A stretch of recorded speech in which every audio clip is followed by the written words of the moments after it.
درنو لیدونکو تاسو ته بیا ښه راغلاست وایم امریکا ته. دلته زه یو څو ویډیوګانې تاسو ته جوړوم. دا ویډیو مو په دې مورد کې ده چې تاسې څنګه وکړئ چې د برق بل مو کم راسي. ګورئ تاسې څو شیانه باید په نظر کې ونیسئ.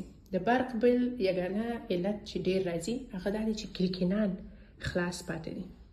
که ستاسې کلکینان خلاص و او ستاسې AC یعنی هغه سیستم چې تاسې ته ګرمه و یخ هوا درکوي که هغه چالانده و ستاسې د برق بل بیخي ډېر راځي.